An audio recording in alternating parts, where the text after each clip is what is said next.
लेकर के राम जी अयोध्या से साकेत धाम जाने लगे। हनुमान जी महाराज विमान में नहीं बैठे।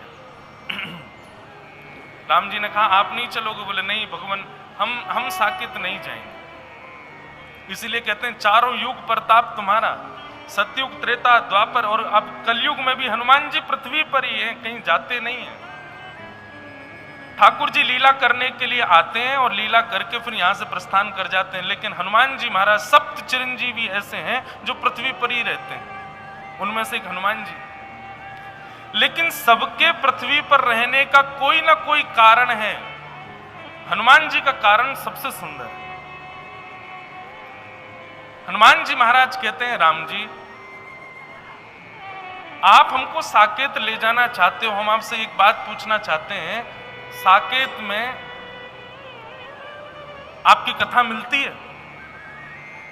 आपकी कथा सुनने को मिलेगी साकेत में? भैया मॉनिटर में नेक आवाज डाल दो। साकेत में आपकी कथा मिलेगी? राम जी बोले साकेत में हम प्रत्यक्ष बैठे होंगे, हमको रोज देख लेना, सुबह देखो, शाम को देखो, रात्रि में देखो, जब तुम्हारा मन करे तब देखो। और जहां हम दिख जाते हैं वहां कथा सुनने की इच्छा कहां होती है? अभी अगर कोई आकर के घोषणा कर दे कि भैया यज्ञ पंडाल में साक्षात शंख चक्र गदा पद्मधारी ठाकुर जी प्रकट हो गए, तो क्या होगा? सब यहां से भाग जाओगे। यज्ञ पंडाल में हम यहां व्यासपीठ पे अकेले रह जाएंगे कथा सुनाते हुए। ताली क्यों बजाई? आपने बात सुनो, पहले पूरी बात सुनो तब ताली बजाना। अगर अभी कोई घोषणा हो जाए कि यज्ञ पंडाल में ठाकुर जी प्रकट हो गए तो आप तुरंत भागोगे। और यहां तो बागेश्वर धाम में तो ठाकुर जी की क्या चले, हमारे धीरेन्द्र कृष्ण महाराज जी, बागेश्वर धाम वाले महाराज जी अगर पंडाल के उस तरफ खड़े हो जाएं तो भाग जाओगे आप। कहने का अभिप्राय क्या है? जहां ठाकुर जी प्रकट हो जाते हैं फिर वहां लोग कथा नहीं सुनते। जहां ठाकुर जी के समान गुण वाले वैष्णव संत जन आ जाते हैं फिर कथा कोई नहीं सुनता, सब वहीं जाते हैं। ये कथा तो इसीलिए सुनी जाती है क्योंकि ठाकुर जी प्रकट नहीं है। कथा सुनकर के हमारे चित्त में, हमारे मन में, हमारे मस्तिष्क में ठाकुर जी प्रकट हों, इसलिए कथा सुनी जाती है। राम जी बोले भैया साकेत में तो हम प्रत्यक्ष बैठे हैं, वहां कथा की क्या आवश्यकता है? तो राम जी के चरणों में हनुमान जी महाराज प्रणाम करके कहते हैं आप मुझे प्राणन से भी प्यारे हो, आप जाओ साकेत, लेकिन आप प्राणों से प्यारे और प्राणों से प्यारे से भी प्यारी आपकी कथा है, उसको नहीं छोड़ सकता। प्राणों से प्यारे आप हैं, लेकिन प्राणों से प्यारे नाथ, आपसे भी प्यारी मुझको आपकी कथा है, उसको मैं नहीं छोड़ सकता।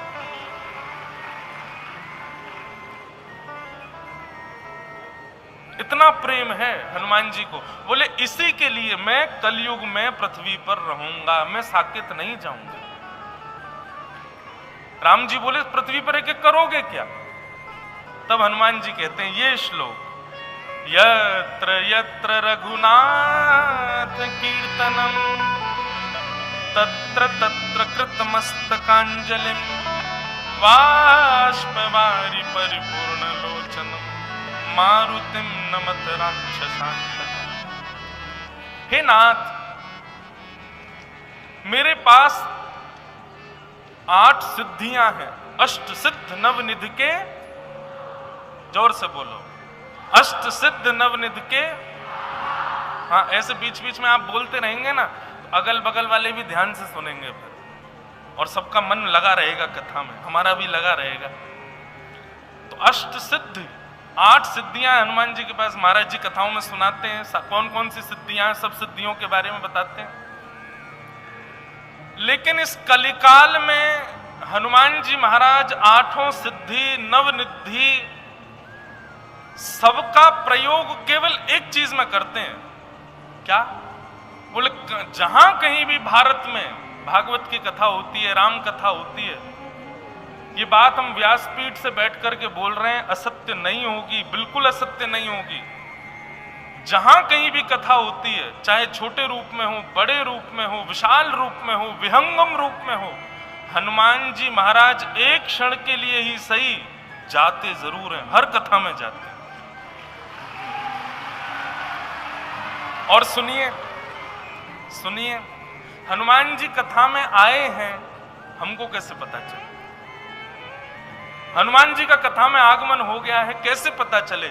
इतने हजारों लाखों श्रोताओं को कथा सुनते सुनते यदि नेत्रों में आंसू आ जाएं तो समझ जाना हनुमान जी छू के गए हैं। अभी अभी बाष्पवारी परिपूर्ण लोचनम, हनुमान जी कथा में आते हैं, उसका प्रमाण है कि श्रोताओं के नेत्रों में आंसू आ जाएंगे। राम जी पहले से ज्यादा प्रिय लगने लग जाएंगे यदि हनुमान जी कथा में आ जाएंगे। हनुमान जी कथा में आ जाएंगे तो आपका मन भटकेगा नहीं, तुरंत कथा में लग जाएगा। व्यास जी जो कहेंगे वो सब स्पष्ट लगने लग जाएगा। ये हनुमान जी के आने का सब प्रभाव है। कथा में मन लग रहा है, कथा में भाव जग रहा है, कथा में रुचि आ रही है। महाराज 6:30 बजते ही लगने लग जाए, अरे हो गए 3 घंटे, हो गई कथा विश्राम, ऐसी भावना आने लग जाए।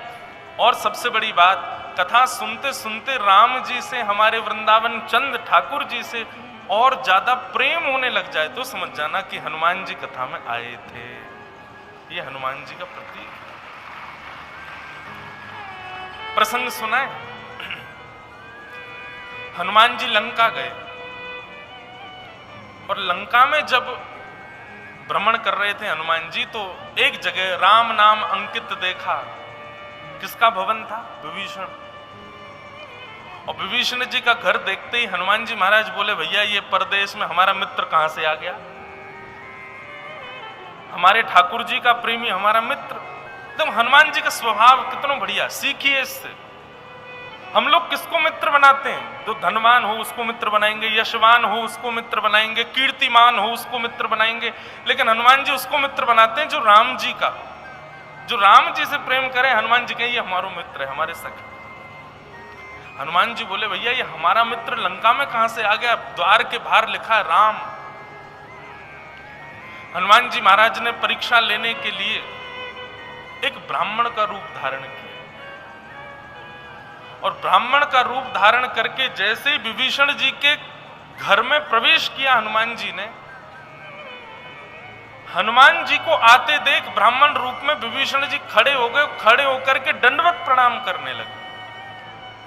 एक बार दंडवत प्रणाम की, फिर हनुमान जी को देखा, फिर दोबारा दंडवत प्रणाम की, फिर हनुमान जी को देखा, फिर तीसरी बार दंडवत प्रणाम की, फिर देखें, फिर बार बार प्रणाम करें, फिर बैठ जाएं, फिर प्रणाम करें, फिर बैठ जाएं।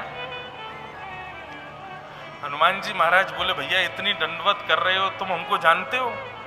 हनुमान जी बोले, कहीं इसको पता नहीं चल गई हो कि मैं हनुमान जी हूं। हनुमान जी बोले, विभीषण जी आप हमको इतना प्रणाम कर रहे हो, क्या आपका हमारा कोई पूर्व का संबंध है? आप हमको जानते हो? विभीषण जी बोले, नहीं मैं आपको जानता तो नहीं हूं। बोले, जानते नहीं हो फिर इतनी प्रणाम क्यों कर रहे हो? तो विभीषण जी कहते हैं, क्योंकि जब से आपने मेरे घर के अंदर पैर रखा है ना, जब से आप मेरे सामने आए हो, जब से मैंने आपको देखा है, तब से मेरे राम जी मुझको पहले से ज्यादा प्यारे लग रहे हैं, पहले से ज्यादा और प्रिय लग रहे हैं, पहले से ज्यादा और प्रेम हो गया। मैं राम जी से जितना प्रेम करता था उससे कई गुना ज्यादा आपको देखने से वो प्रेम बढ़ रहा है। तो मैं आपको जानता तो नहीं हूं, मेरा आपसे परिचय नहीं है, मुझे नहीं पता आप कौन हैं, कहां से आए हैं, पर ये जरूर है कि आप जरूर राम जी के दास हैं या उनके कोई सेवक हैं, क्योंकि जब से आप आए हो मेरे प्रेम मेरा राम जी के प्रति बढ़ता जा रहा है। तुरंत हनुमान जी महाराज अपने रूप में प्रकट हो गए और विभीषण को हृदय से लगा। तो हनुमान जी यदि कथा में आएंगे तो निश्चित है कि राम जी पहले जितने प्यारे लगते थे उससे कई गुना ज्यादा प्यारे लगने लग जाएंगे। तो समझ जाना कि हाँ हनुमान जी कथा में आए थे। महाराज जी कथा करते हैं, हम भी कथा करते हैं। कितने सारे वैष्णव कथा सुनकर के प्याज लहसुन खाना छोड़ देते हैं, तिलक लगाना प्रारंभ कर देते हैं, धोती पहनना शुरू कर देते हैं, अपने वेशभूषा ऐसी बना लेते हैं कि उनको देख के ही लगता है कि ये भगवान के भक्त हैं। निश्चित कथा ने अगर आपके जीवन में प्रभाव किया है तो ये बात समझ लीजिएगा, वक्ता की वाणी और हनुमान जी का हाथ दोनों आपके ऊपर है, तभी प्रभाव हुआ है।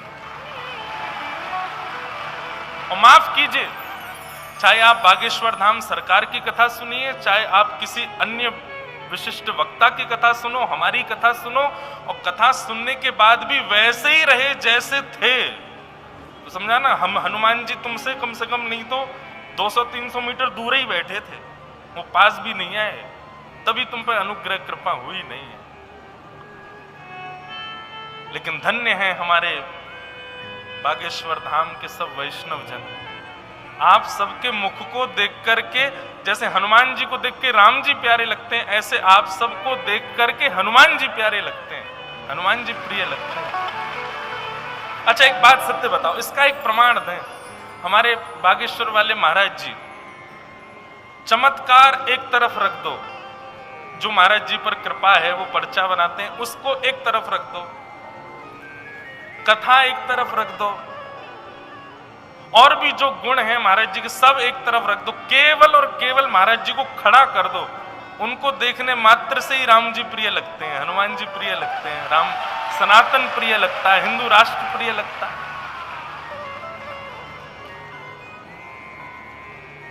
तो पूज्य पिताजी महाराज जो बात कह के गए उसमें कोई दोष नहीं है कि ये हनुमान जी के अवतार ही हैं, तभी राम जी प्रिय लग रहे हैं।